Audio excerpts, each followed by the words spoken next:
did you first grow curious about the paranormal? Dare you dig deeper? You are listening to House of Asher.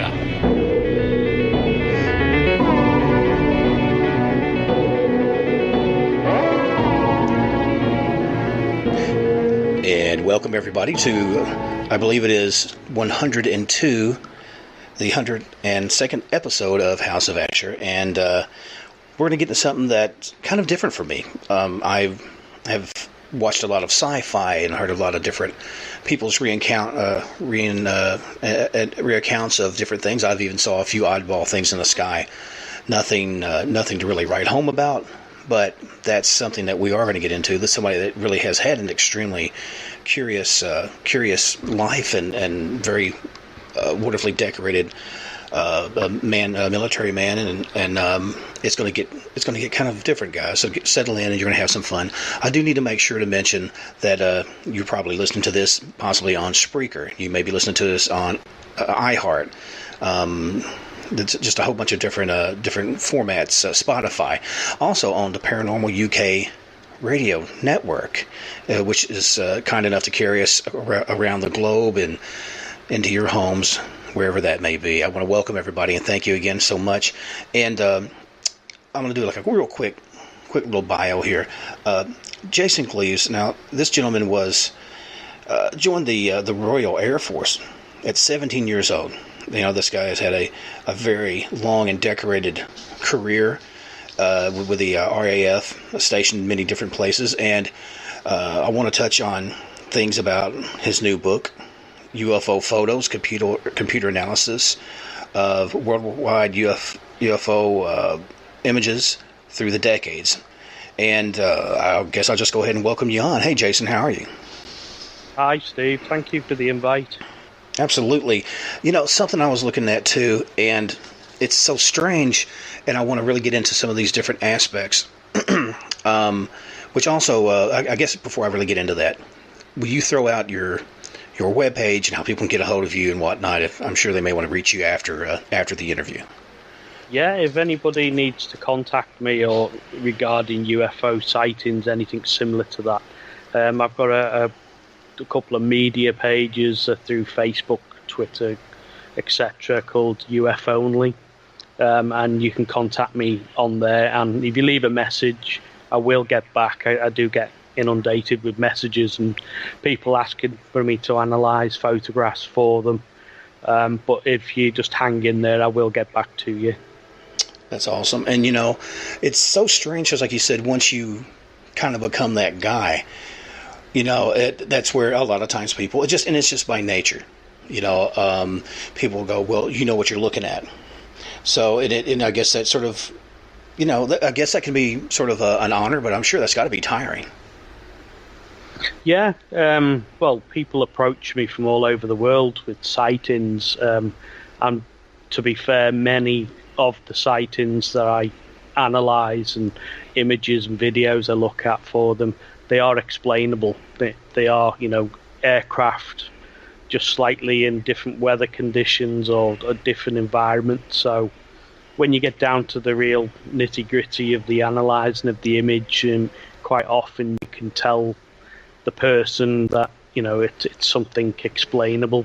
But there is the small percentage, obviously, that isn't explainable. It's unidentified.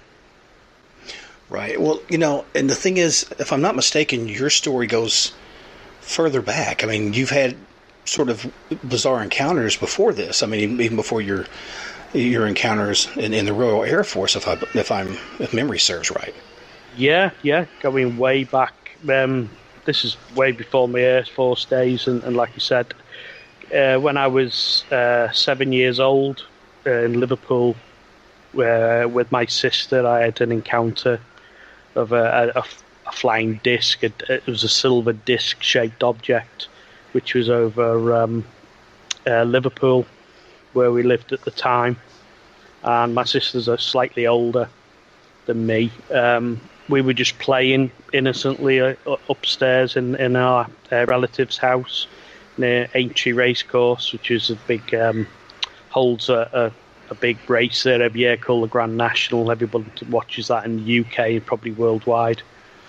And we were just playing innocently, and out of the window of the upstairs, this illuminated disc was outside the window.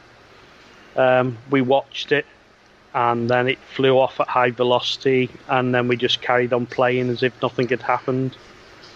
And I'd forgotten about the incident most of my life earlier on with that.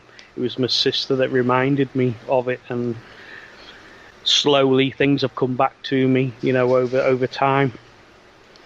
Well, that's, I will I won't bore people with mine because it was so innocuous. But I'll throw it to you because maybe you might have some insight. I was a teenager, again, kind of like yourself, playing with some friends. Watched a object go, what I thought was just a very large cloud, going over the moon. It was not super late. It was enough. The moon was up probably, above the horizon. It was enough to see it. So anyway, and this thing went across. I thought it was just like a really dense cloud. It was almost not cigar shaped, but more like a potato of all things. Just kind of a thicker in the center, but just didn't look anything impressive. Didn't have the big lights out of Close Encounters or anything, right? So here it goes, and we're watching it, and it just seems sort of strange. And as it went toward the moon, to the right side of it, I didn't see it anymore. And I was like, wow, I figured that would have dulled the moon out. It looked, somewhat solid.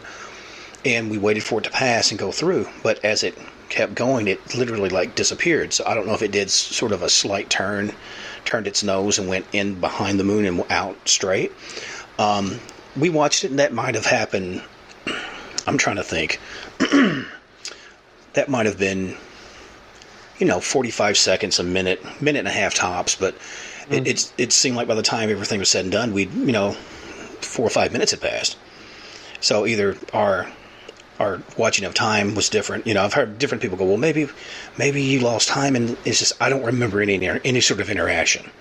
So do you get that type of encounter more, or do you have more people going, oh, well, there was this, and they had antenna, and all the different,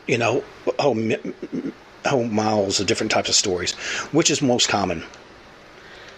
It's pretty even, really. I get a lot of people contacting me because really they want to know what they've seen. It's niggling them that much that they need to know. And as I've said before, I call it the Richard Dreyfuss syndrome, where people are digging and looking for answers, and it becomes frantic to know what they've seen.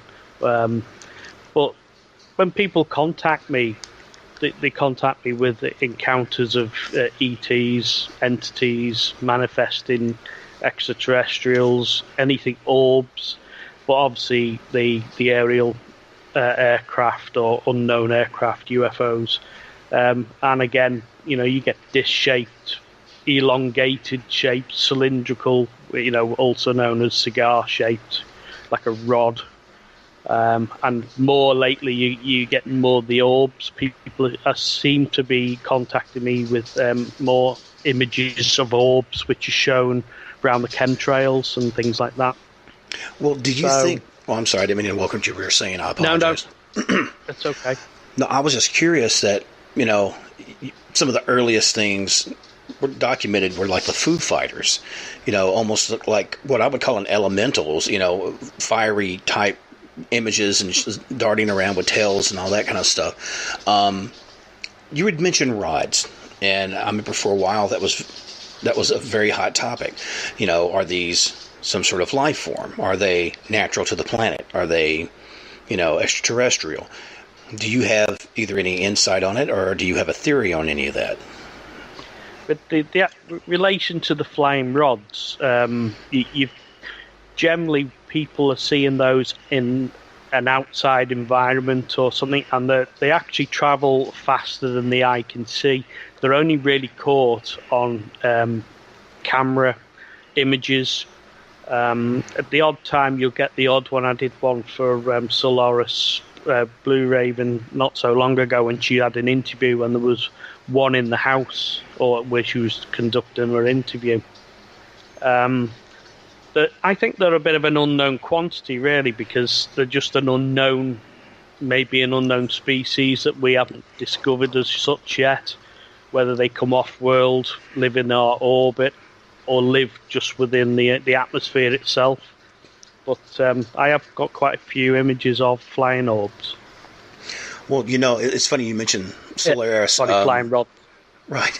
Well, it's funny you mentioned Solaris. She was one of the first people that helped me out, especially once I first started getting out and doing books and promoting and all that. And very, very knowledgeable lady, very sweet lady. Now, in the times that you've done this, because like you said, were you doing the research while you were in the Air Force, or was this like something once you'd left service, or was that something that, and if so, was that something you chose to do because it might affect your career, or was it a thing of going, I just don't have time to investigate?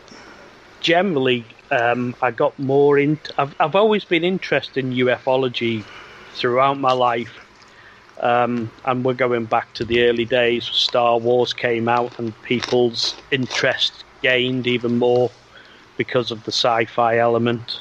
I've always been interested in and watching Arthur C. Clarke, the author and scientist. He had programs out, unexplained programs. I used to buy the Unexplained magazines, and I always had a healthy interest in the subject.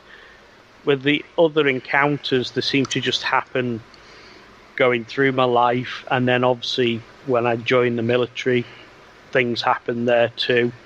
And then the later, when I was on base at a base called RAF Cosford in the Midlands in the UK, and during March of 1993, a huge triangular-shaped craft came down over the base there, and it's documented. I wrote about it in my first book, UFO Photo, and Nick Pope, who was working on the UK X-Files desk in Whitehall at the time, he actually came out the day later to investigate what had happened. And basically what happened, there was a young guard on the gate guard at RAF Cosford on the airfield, which is an entrance gate going on. He was there on his own, and this was early hours of the morning. And in the guard room itself, the radios started to go off with this young lad who was obviously on the guard post on his own, witnessing this huge black triangle which came down silently over the base, over the airfield itself. So all the guard commander and the rest of the RAF military police and the other guards got to the guard post as quick as they could. When they got there, they saw this large black triangular-shaped craft, which was also described at the time to be the size of a battleship. It was huge. Jesus. And then it took off at high velocity. But on that same night, throughout the whole of the UK, in certain locations, there was other descriptions of a large triangle craft seen throughout that area, and also recorded when the black triangle accelerated away.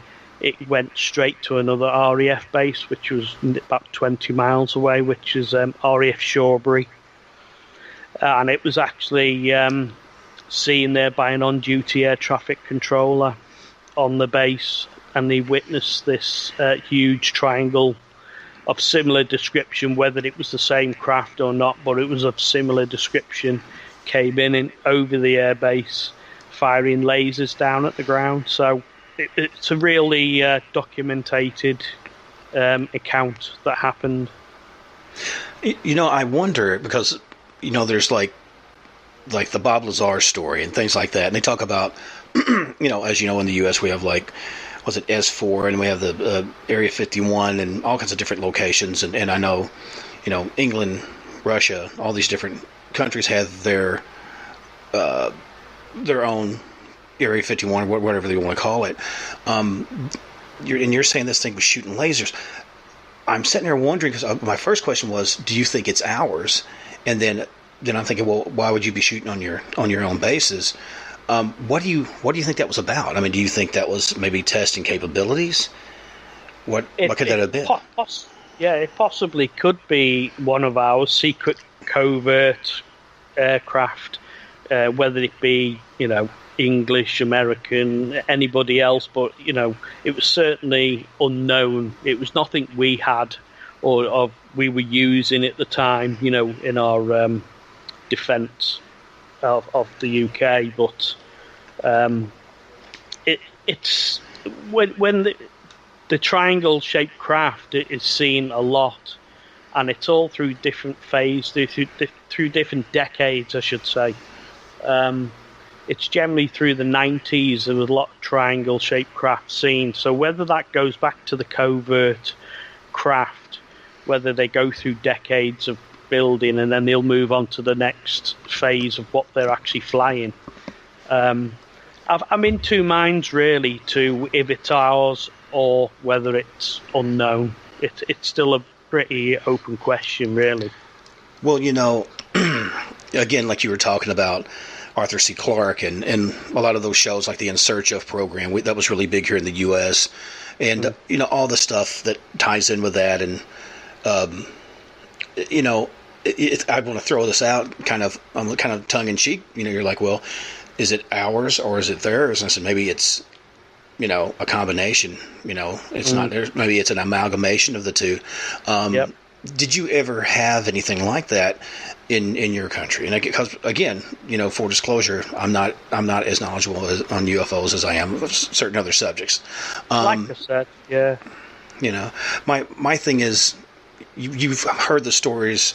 I believe it was Eisenhower that supposedly had an interview or sat down with some type of entity from another world. Like you think of like the day the Earth stood still. Yeah.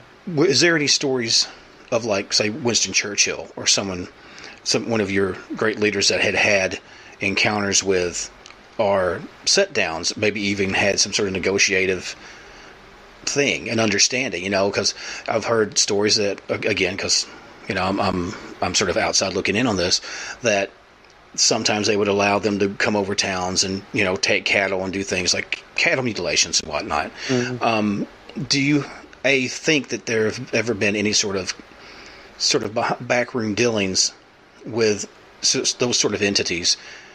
And also, what about the things like the cattle mutilations and things like that? Have you had your fair share of that in your area and in your time of researching? Yeah, I'm sure any heads of state or anybody in governments will have sort of a dealing. I haven't come across it personally, anything like that, and I have heard of Eisenhower when he had the I think it was during the 1950s at Wright-Patterson Air Force Base, and it was said that they had a meeting and whatever was discussed they didn't agree on, but it was more the fact of passing technology across, but in exchange that the ETs wanted to have an abduction program going. But one thing stated at the time was that anybody abducted wouldn't remember the abduction. They'd have their memory erased of that incident. Winston Churchill, I think, had a great interest. There's been letters that have been banded around for years, and anyone can see these letters. They're on the internet, and he actually brought the question forward to investigate its sightings and things like that. The things with abductions and with the animal mutilations, really, this new book I've just brought out, I think it's going to be released on the 1st of June or July through Philip Mantle and Flying Disc Press, but it's called the Ufology Umbrella. And in that book, I tried to break down the seven categories of close encounters. Everyone's heard of Close Encounters of the Third Kind because of the Steven Spielberg film, but if you break them all down, there's 7 categories in total where you can go over them, and it breaks down everything like we've just said, from abduction, sightings, cattle mutilations, anything like that, really. And also, I think it's CE7, which is the most controversial encounter, in which a human and an ET mate, and it's sexual intercourse, artificial insemination, so it to produce a hybrid being. I've had different people, doing this show for, probably a year, going on a year and a half, and I never know what to say, because my life experience is not their life experience. Okay. And you know how it is, you see in popular media, whatever joke, something about UFOs, and there's jokes about being probed, and it's just a big laugh, and that's horrifying, to think that you've possibly went through something like that, which I don't know in regards to the sexual component of it. There was a guy, I'm trying to remember his name, and he did all this artwork. I think it was like Love and Flying Saucers or something like that was the name of it. Yeah. And did this very intricate artwork, and it was different. It was really kind of quirky, but I think maybe that was just his way of coping with certain things. Have you interviewed people that claim to have that? And what was their takeaway? Is it a thing of, like, they felt very violated? Or was it a thing more of they felt like they were part of something that was bigger than them? I mean, I wonder how they coped and sort of digested all that. Yeah, I've interviewed people that have had similar experiences to that. Also, I mean, a lot of the people don't want their name brought out, or they don't want any publicity or anything like that. Really, they just want answers to what's happened to them, or somebody answering questions. They seem to have a lot of questions. Over time, you get a lot of people, they've never met each other, obviously, but they all come out with the same things, the same things that have happened in their experiences, or whether it be greys or mantid or reptilian or any type of entity being, and being taken on ships, examined, and the mode of transport to get to and fro. A lot of things match up when, and this is worldwide, this is people from all over the globe who come forward with the same things but have never met. So that says something for a start. Also, you get people, obviously, where they'll have the sightings with the images, and then you will analyse the photographs for them, and whether it be real or not.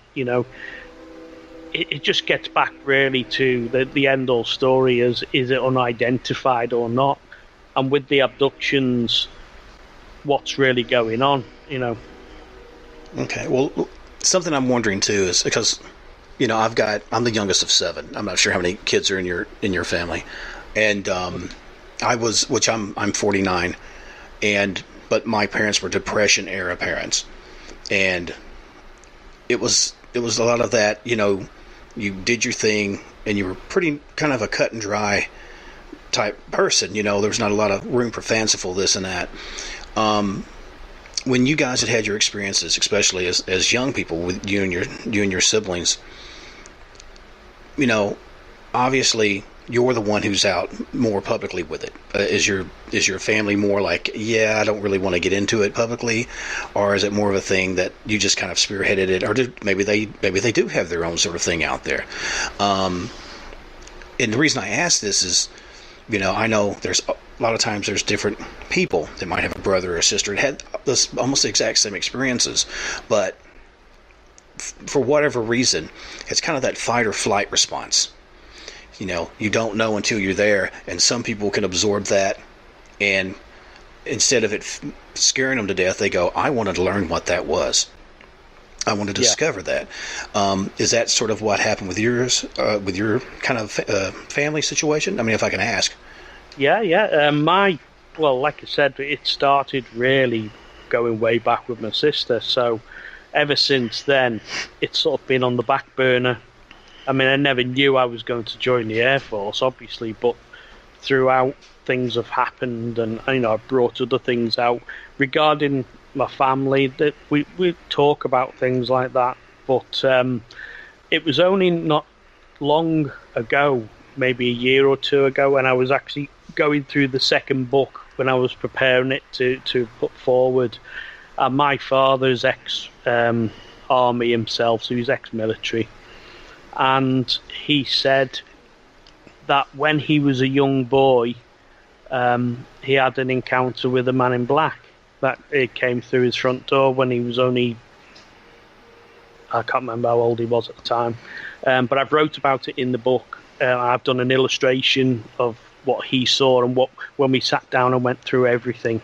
And when I showed the illustration to my father, he was sort of taken back, because he said, that's exactly what I saw, So I just really went off what he told me.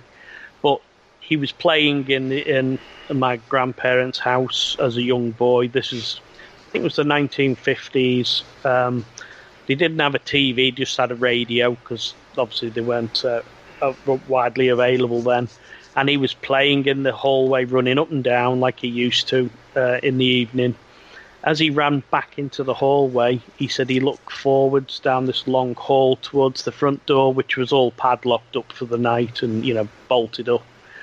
And he said as he ran into the hallway, he saw this tall, dark figure literally walk straight through the front door and stood there and beckoned to him to go up the stairs. And obviously he didn't. He panicked, did an about turn, ran back into the living room where my grandparents were, and they sort of poo-pooed it and said, oh no, you obviously imagined it and things like that. But as I went through with him and we got into more detail, he said this figure was tall, dark, had a suit on with a tie and a trilby hat. So that was surreal when he brought that forward to me. Yeah.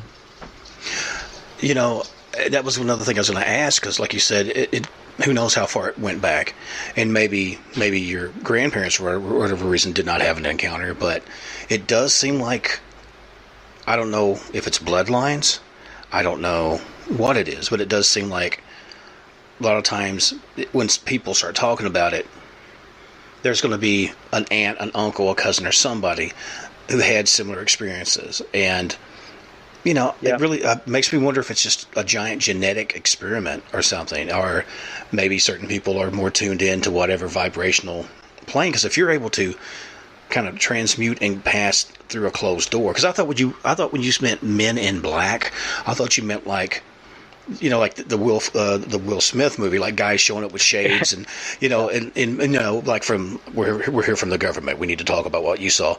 But you're talking about the guys that aren't quite guys, the people that aren't quite human. That's it. Yeah. I would have freaked out too. Well, it took him a while to come out and bring this forward and say this. I mean, I go out at night and Skywatch. I can see craft all the time coming over, and I know that, they're not satellites, they're not aircraft, because I know what I'm looking at. There's no strobe lights or anything, landing lights on the aircraft, which is, the mandatory to be on aircraft through international aviation law. Right. The whole reason for strobes on an aircraft are for you to see the aircraft, and they're there for no other reason. It's not for the aircraft. It's so nothing obviously runs into it in flight. And I've got all the apps like everybody else, which are free to everybody, and you can see that there are no satellites or anything above. And where I live is a small village near Chester, and it's actually, I didn't realise till after it's a ley line. I actually live on a ley line, which is a direct energy to somewhere through the whole UK. And there's an old monastery here in the village where it goes back a long time, and I think it was Edward I stayed here twice. So there's a lot of history and everything going back, so I think that's got a lot to do with certain sightings and energy and things like that as well. I just want to remind everybody we were talking with Jason Gleaves. We were touching on his lifelong experiences with UFOs and up through his time in the Royal Air Force. Reason I asked this because I grew up like a lot of Americans, loving British music. Obviously Liverpool, the Beatles, and also like Birmingham. Black Sabbath. I was a really big Black Sabbath fan. The reason I'm telling you this is, do you find that certain music, certain tones, certain mindsets draw the attention of these type of things? Because I've heard of different people going, we'll go out in the desert, like in America, like Arizona, okay, Nevada, which I think you not that long ago had been there, right? People go out and they set out and they have these systems, light systems, and they'll flash in whatever sort of configuration, and they swear up and down after a while they start getting responses in the sky and things start coming toward the lights and being overhead. Have you encountered that, or have you experimented with anything like that? If you go back to Liverpool, my mum, she used to go watch the Beatles in her lunch hour in the cabin before they were famous. But in relation to musicians and everything, in this new book I've wrote quite a big section on that, about frequencies and everything, and the fact that a lot of musicians seem to be toned into UFOs or strange aerial or orbs, anything that's out of the ordinary. And it's really, I say, famous musicians, but that's just because they're famous. Obviously, there are musicians who are not famous, but they're still having sightings exactly the same. And I do believe they're on a different frequency with the music, that they're attuned to that type of thing, the different harmonies. And a good friend of mine, Peter Maxwell Slattery, he's Australian, and he's a musician himself. And he has a lot to do with James Gilliland, which is ESETI in near Mount Adams. Mm-hmm. So I have a lot to do with the analysing of images for people who are there. I think they've got a gathering there at the minute, so I'm expecting to get more images to come back to me. And that some of the images I get back from there are amazing, really, because you can see the craft. Again, they're not aircraft, they're not satellites or things other people might say they are. Without looking at the data of the satellite charts, etc., there is a slight question. But when you see the craft coming over and you see them powering up, maybe the phrase of the power up is literally where it will just give an intense, it will just illuminate itself really large. You can go on any of their web pages and you can see all this for yourself, because they don't hold anything back. They put everything out there. So, yeah. Well, something I was thinking was that, they've done tests. I mean, governments have done this, and they'll play certain parts of music, and they will see different parts of the brain light up with activity. And as I understand, different people who can recount their stories and encounters, be it abductions, be it whatever, have similar activity in those different regions of their brains. And I wonder, like you mentioned before, if it's, I don't want to use the term high-minded necessarily, but it's a thing where when you open yourself up to certain vibrations, it seems like that's where it's kind of amicable for both parties, and so it's strange, there's been reports this far back, early medieval times and before, recorded history. You always hear about the stories of like paintings where it looks like there's a UFO over a town or whatever, and some people go, well, no, it's the sun. I said, no, the sun's over there. This is something totally different. Yeah. It's very coincidental that happens to look like a UFO, or if you go back over the ancient text, everything's similar. But with the audio thing, that side of it, you got a lot of people go on Sky Watches through Stephen Greer and Peter Slattery, James Gillian, like I said, and they go under CE5, which is Close Encounter number 5, and that's going back on the audible side again. So it's bilateral, contact with an ET entity or craft, and that's through some sort, through some form of audible form of communication. So the contact can be initiated by either a human or vice versa, an ET entity being back both ways. Well, they talk about, if you go back to like Close Encounters, what was one of the ways that they communicated when they used a series of kind of like mathematical points, and they put it to different music and used a scale. Because for me, being a musician myself, to me, music, everybody says, well, math is universal. You might go somewhere where they're not going to be using advanced calculus or whatever, but I guarantee they've got some form of music. I'm sure there's a few cultures maybe where everyone's mute or something or whatever, just some sort of thing that just, whatever reason, they didn't develop vocal cords or whatever, but you can still beat and bang on things, and there's communications that way. So, I think sometimes we look at things, sometimes we overthink it. And I think if you go with your gut, being like ex-law enforcement, generally that yields better results than just sitting there overthinking it. And, you even go to cultures where, music helps to induce spiritual connections with their deities or whatever. So, we're, in some ways, we're a lot further ahead than we even realize, but then sometimes we're still kind of playing with building blocks. So, it's just a really strange thing, and it's fascinating that you that you're into this, because, like I said, most people that I talk to come at it from a different direction. Yeah, maybe they're experiencers, but they don't have. It's not that they're not articulate, but it's just a thing of, just like I have a hard time explaining some of the stuff I've experienced. And when you have someone who has studied like you and has the military background, and you can really, give some legitimacy to it, it's really cool. Let me ask you this, because you always hear every year, like when there's a new election or whatever, oh, this guy, it's going to be disclosure. It's going to be disclosure this time. Do you think, A, will ever happen? And B, do you think it's going to be like a soft disclosure? Where do you think it's going to go? Disclose, like yourself, yeah, I've heard it for forever and a day. They're going to disclose here, then there's a rumour something's going to come out.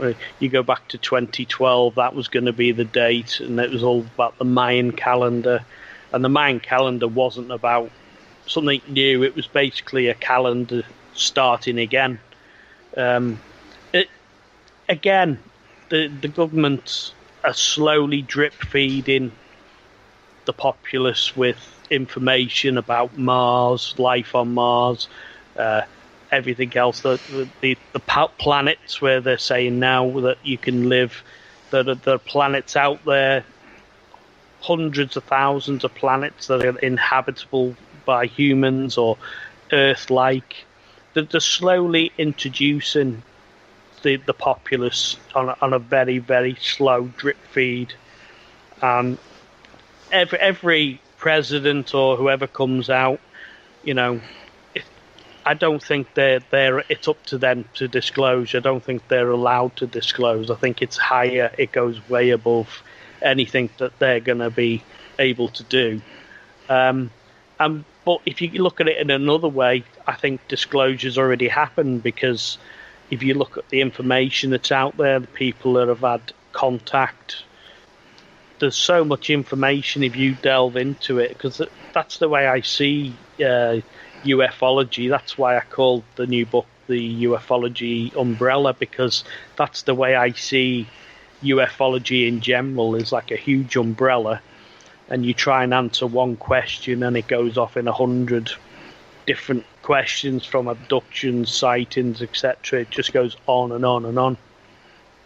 Well, and while we're on the subject of the UFO umbrella, where can people get that book? Yeah, that'll be released on the 1st of July through Flying Disc Press, with Philip Mantle, who's a ufologist here in the UK. Philip's been around for quite a long time, and he's very experienced in the field. But it's also available on Amazon, the same as UFO Photo, the first book. Okay. Well, I'm trying to see how I'm going to broach this question, because I don't want it to come off as any sort of indictment. Now, I know from coming from the side of the paranormal, or whatever you want to call it, in regards of even ghost hunters and whatnot, okay? I'm an investigator. I don't hunt anything. I have no heads of ghosts on my wall. I don't use the term in my own thing. But you have different people that go, well, like you're talking about orbs. Well, this is dust. No, well, that's an artifact from a digital camera. No, this is that. No one can, there's no real baseline. And everybody has their own, which, I mean, to a point, you have to have your own theories. That's how you kind of come to conclusions and get a consensus. But do you find it's gotten better or it's gotten worse in regards of like ufology circles? And I'm not saying that in any way, and I'm not calling names. It just seems like certain things are, yes, that makes total sense. That is completely legitimate. And there's, a handful of things that some people swear up and down that's disinformation, or you know how it is.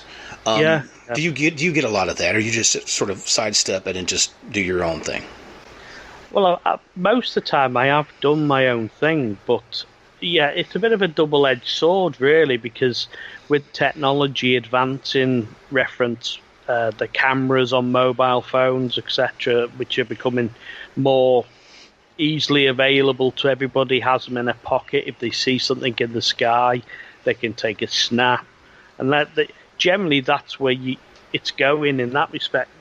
If you go back so many years with technology, you had the old 35mm cameras, so people saw something, if they just so happened to have a camera with them, they were lucky, they would get the photograph. You get a lot of things like that. Whether it's got better or worse, I think the sightings have actually stepped up, but also, like I said, a double-edged sword, where the sightings you do get, they are explainable. Probably 90% will probably be explainable through stars, aircraft, or weather conditions. There's all kinds of things, and I hate to break the news to somebody if I analyse something and say, I'm sorry, it's this, or it's an aircraft. But then there's that small percentage where there are really good sightings and really good images, and you think to yourself, wow, that's the wow photograph, because it's unexplainable. You can't actually say what it is, whether it's a covert aircraft or a military aircraft, or certainly an unknown aircraft. It still could be an aircraft, a man-made aircraft. So it's just something we don't know about. But then also we've got off-world craft that are probably visiting and conducting their business, doing whatever they're doing.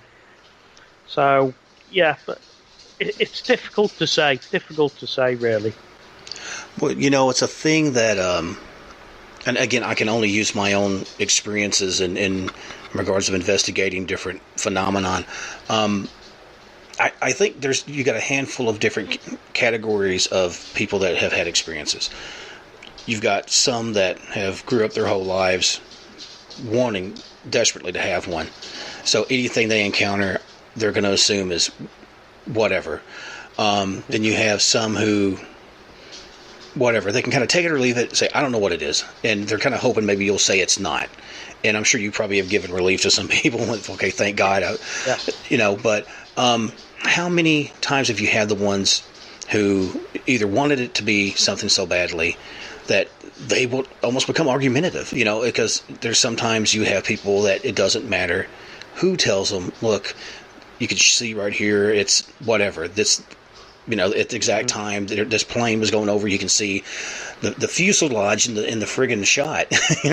It is what this is, and they will not believe it, and because you're kind of crushing their dreams. How many times have you had to deal with people like that? A few times over the years, but I try not to be judgmental, because if somebody's seen something, that's their truth, whether it be unexplained or explained. It's not my job to put people down. If somebody approaches me with an image that needs to be analysed, I'll certainly help them and analyse it to the best of my ability. If I can't do it, or if there's something that's happened to them, or there's an encounter or an experience, and I'm not sure, or if I can help them, I certainly know somebody in the field who could help them. I can point them in the right direction. But you will get people, regardless of what you say, will have their own opinions and stick with it. All I can do is give the facts of, what was around at the time, the lighting, any other aircraft that were around, that could have been around at the time, any satellites. So I'm like probably every other ufologist who would go down that investigation route, would go down the basics first, and then at the end of it, if you've got something that's unexplained, you've got something unexplained. There's no if or buts. Right. I'm thinking of like the old thing about like Occam's razor, and I'm sure maybe I'm mispronouncing that, but generally the most logical explanation is generally right. But then again, you have whatever, you have five things flying over Reno. Oh well, that's swamp gas. Okay, there's no swamps there, or oh well, there's what do they call them? Test dummies. Those aren't bodies and all that. So you hear so many stories that are so, like, if they would read it back to themselves and he's saying, would you believe it if I said this to you? It just seems like they're just scrambling. But time has changed. People's view, I'm not saying necessarily of the government and authority, but to a point, yes, has changed to where they automatically think they're going to be lied to. And the generation that's here now, and mine and your generation as well, there was a little bit more trust of the government back in the day, especially in our parents' day. Why would they lie to us? They're the government. They're here to look out for us, right? Yeah. But it's just in time, like you said, with the different films and the different books and all that kind of stuff, it just seems like it's changed. Let me ask you this too. Now, you hear stories of, like, we have a lot of memes and stuff. So you'll have stuff where it's talking about, like, say, President Trump, and he's talking about, Space Force, and then there's people that says, no, well, we actually already have that. We've had that for a while. We have bases on the other side of the moon. We have places, bases on Mars. We have intergalactic, interdimensional travel. How much of that do you feel is possible, factual, and how much of that is just fanciful? I think with the Space Force is just the military, especially the American military and government, coming forward with what's already been there. And it's been publicised through ufology for many years now about a secret space fleet and force. Because, you've got your it'd be the sixth force, because you've got the Army, the Marine Corps, the Navy, the Air Force, and the Coast Guard. Mm-hmm. And sixth force will be the Space Force. If you go back to the Gary McKinnon, who was the UK NASA hacker many years ago, and he hacked in and he actually discovered the space fleet and all the crew members and things like that, and so it's been there. They've did a long time, really, and everybody wants the dominance of space. That's the be all end all. That's what it's about. It's if we don't do it, somebody else will. And if you go back to Russia have had a space force as early as 1992. So you go back and they disbanded it, I think, in 97, and then restarted again 2001. So it's not a new thing, it's just a new thing to Joe Public. They're trying to introduce the drip feed effect, so when you actually come to talk about the the Space Force or Space Fleet or anything regarding this, it'll just become the norm to everybody. Well, do you think, and like I said, I'm sorry if I'm throwing a lot of different little questions at you, but it's just how they come to me. All right, yeah. Obviously, if there are things that are going on and things that are already established that we're just kind of getting, like you said, drip feed into, how possible do you think there is already a breakaway civilization? Do you think we've already had births on these other planets? And do you think, because I always was sort of under the belief of, because you talk about the Greys, you talk about, there's all kinds of different ones, the one that were like the Nordics and stuff. Yeah. I always assumed that at least some of those were who maybe seeded us here. And I wonder how much of that is, again, a genetic saving program due to the fact that maybe something happened, that they lost some component in their genetics so far ahead. I'm just curious why. Why would they care about us? Everybody goes, the Earth is so beautiful, it's so perfect, but there's so many planets, and untouched ones, because we've done a number on it, Why here? Why Earth? Why this Earth? Right. Like you said, there are plenty other planets out there that we know of now, and are knowing more and more as the years and months go by. There's something special about the Earth, and it's got a lot of history, and it goes way, way back, way before anything we know about. And you go back to the ancient texts, and it just goes way back. Things are coming forward with that. People I've heard say that Earth is just a zoo where ET likes to come and see us as the animals in the zoo, just like we would go to a zoo to see a giraffe, a lion. It's something exotic. I've heard that.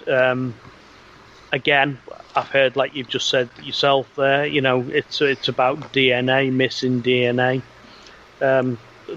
Mary Rodwell, who's really good in her field, looks into the children and their side, and where they basically, they're remembering past lives on Earth and off-world.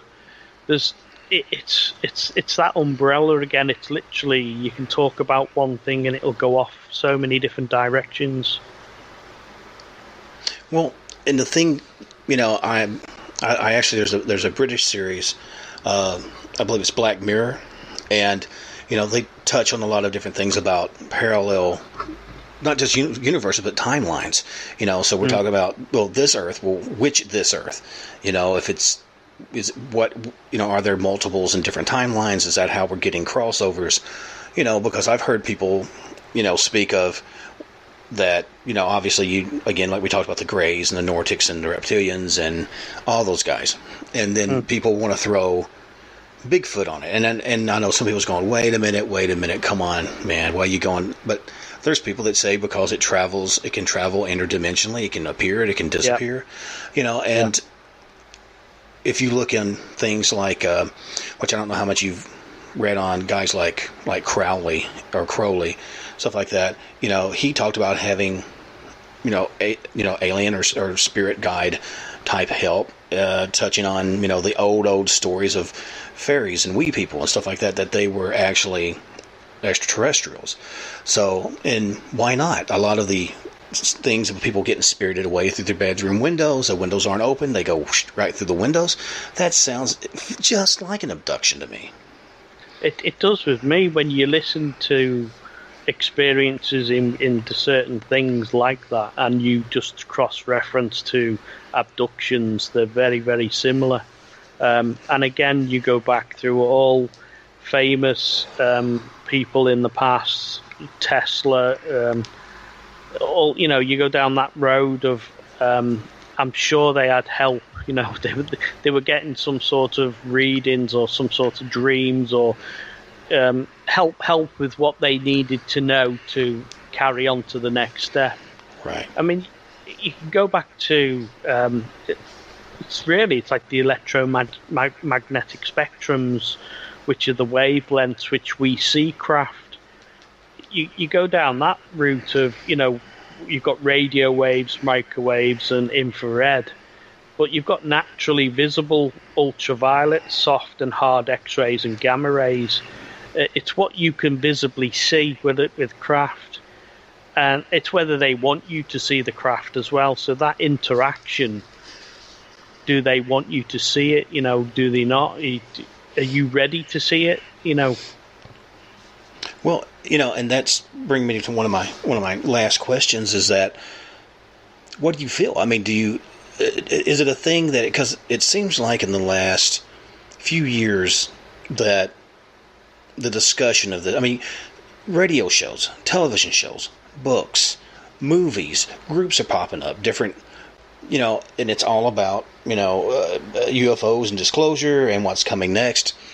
And, I knew there was a report back in the day where they speculated that the stock market would crash, that people would be committing suicide if they didn't feel that there was a God, as they know God, out there. And, they just said, we need to sit on this because it's going to cause mass hysteria and a loss of life. Where do you think we are now with that? I mean, are we really that much further advanced now with that, or do you still think we're going to have people nose diving out of buildings and poisoning your kids and all that?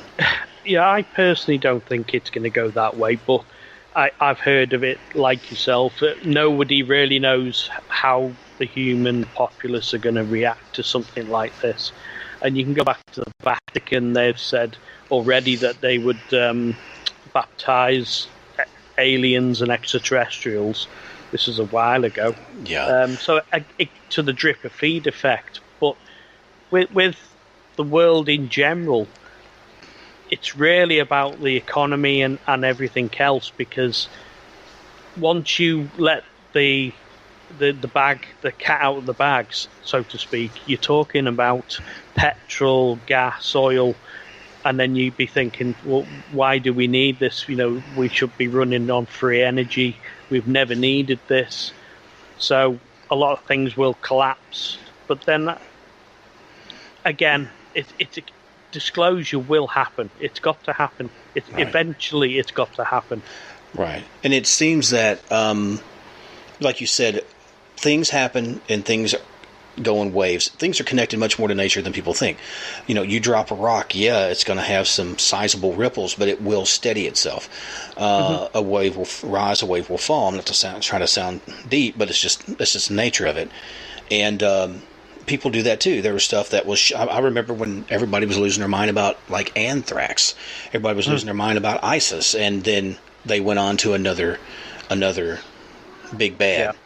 And but I will say this: I remember Tesla talking about his inventions, is that more or less that he had help from almost something unworldly, unearthly, and he never really got into it deeper than that I know of. But I mean, that's telling, for someone with his background. You never heard Edison say that.